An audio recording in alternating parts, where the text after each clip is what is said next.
balancing the divine and human. When we are praying and asking God for help, we should also use our own talents and abilities to be a part of the answer to our prayers. Here now is Gene Getz. As we look at this particular principle that grows out of the life of Nehemiah, when he faced that crisis, when he didn't know what to do, when the walls were broken down, he went to prayer. What we see is a reflection in his own life of this principle. He balanced the human and the divine. And we want to look at how he did that. Look at Nehemiah chapter 2, beginning in verse 1. During the month of Nisan. Now, the month of Nisan really is in March or April. So we're now, Chislev was back November, December. Now we're here in Nisan, which is probably March or April. So we're about 5 months into this process. During the month of Nisan, in the 20th year of King Artaxerxes, and I believe that this King Artaxerxes was also the king that gave Ezra permission and helped him to get back to Jerusalem with that contingency of people that went with him.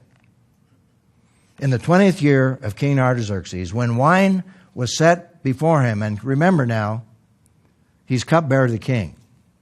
He's the wine taster. He's the food taster. When wine was set before him, I took the wine and I gave it to the king. And then he says, and this is very significant because what he's going to say is a violation of protocol as far as the king is concerned. He said, I had never been sad in his presence. The fact of the matter is that for any wine tester or any person who came before the king, it was against protocol to ever show sadness. You always had to be positive. So he's taking a big risk being sad. Now, I'm sure after 5 months of praying and fasting, he looks a little emaciated too. But his heart is heavy. And so he said, I had never been sad in his presence. So the king said to me, why are you sad when you aren't sick? This is nothing but depression. What is wrong with you, Nehemiah? Now, at that point in time, you see, if the king followed protocol, he could have sentenced him to prison, could have lost his job, he could have been out in the cold, as it were. He could have lost credibility, but the king responded with positive emotion. And by the way, that's an answer to prayer. That's an answer to prayer right there. When he said, give me favor before this man. And so the king responded to that with a very positive question. He was concerned about Nehemiah. And so we read on here that something happened in that process. And we go to Nehemiah chapter 2 because, you see, the king had great respect for him. And so that enabled Nehemiah to take the next step in answering that question. He said, I was overwhelmed with fear. Now that just shows you that when he was there with sadness and probably beyond control with depression, he was so filled with fear that the king was going to respond negatively, which would have really put him in a desperate state without hope of helping his people. But the response was positive. And he said, I was overwhelmed with fear, and I replied to the king, may the king live forever. Very positive response, very much protocol in responding to the king. Why should I not be sad when the city, and notice he did not say Jerusalem. And that was extremely wise because Artaxerxes had written a letter that had stopped the building of that city, leading to the walls that were literally broken down and burned with fire. And the queen is sitting right next to him, and he didn't want to embarrass him by saying, King Artaxerxes, you created the problem. That's a very sensitive situation to be in. So he didn't mention Jerusalem.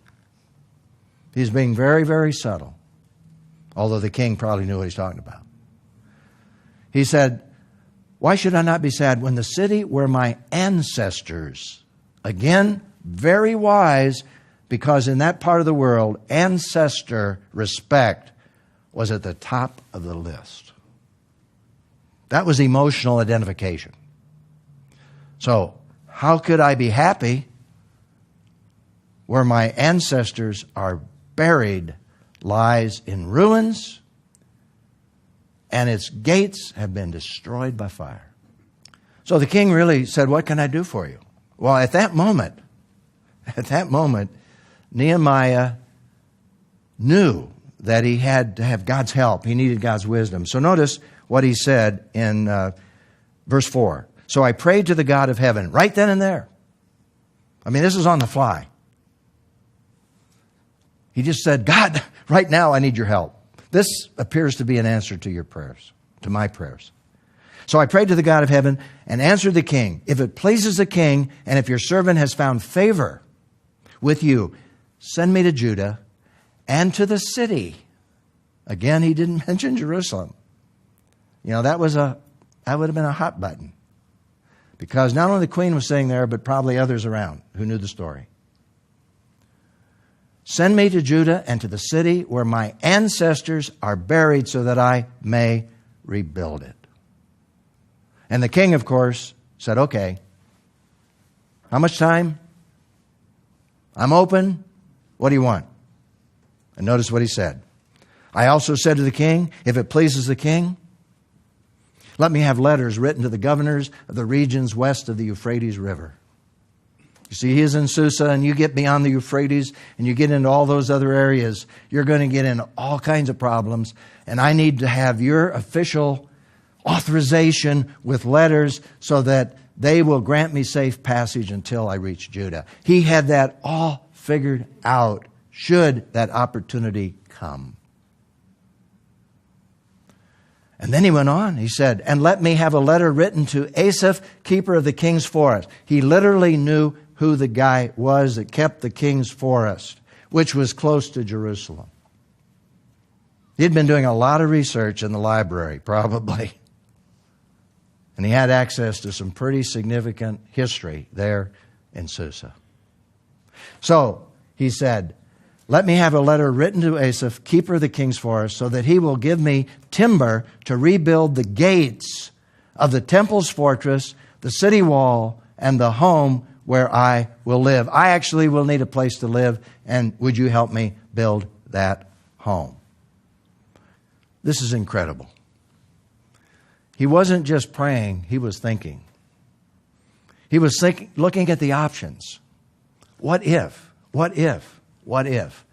And even when the options came, he prayed, Lord, help me to say the right thing. Let me ask the questions just at the right moment. He had these questions all in mind before this happened. He'd been doing his homework.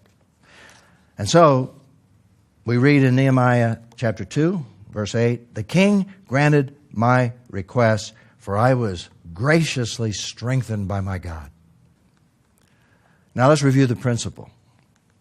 When we are praying and asking God for help, we should also use our own talents and abilities to be a part of the answers to our prayers. You see, this is balancing the human, it's balancing that with the divine. So here's the question to think about.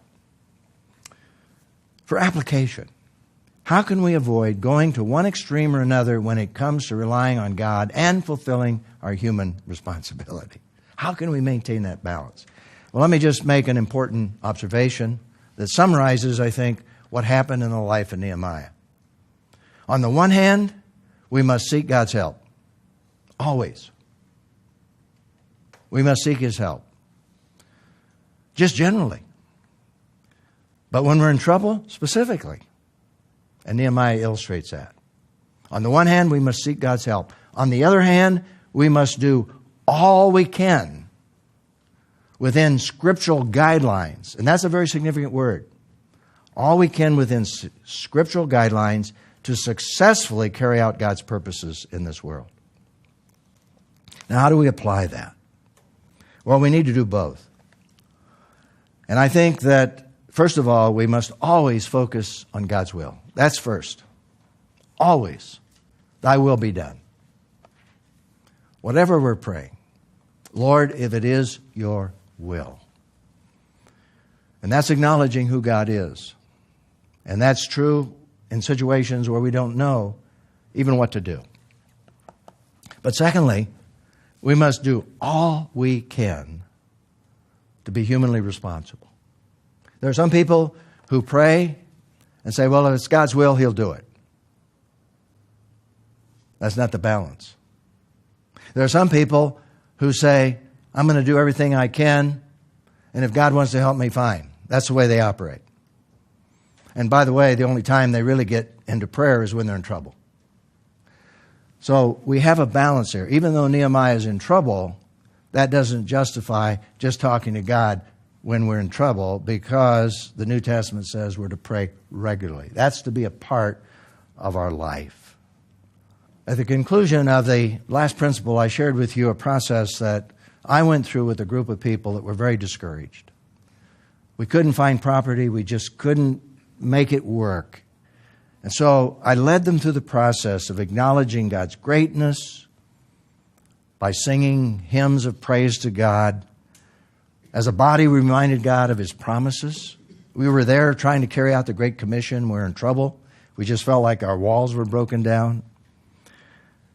One of the elders led us in a prayer of confession to just clear our hearts before the Lord. And then we got very specific and said, Lord, grant us favor with somebody.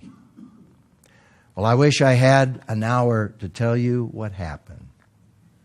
But there was a woman there that night who went home. She was there for the very first time, went home, the next morning went to work, and she said to this man, his name was John, she said, I went to that church for the first time, and let me tell you what happened.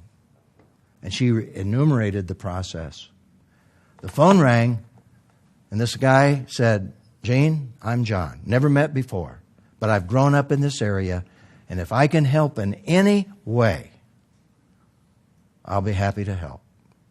Well, that led to step after step of contacts, of open doors, where God answered our prayer, enabling us to find property in a way that we could afford it and to build a church in an area that had not been built a church in 25 years. That process is God ordained. It's God ordained. So here's the principle. When we're praying and asking God for help, we should also use our own talents and abilities to be a part of the answer to our prayers. It's balance. God and human responsibility. Nehemiah certainly illustrates that process.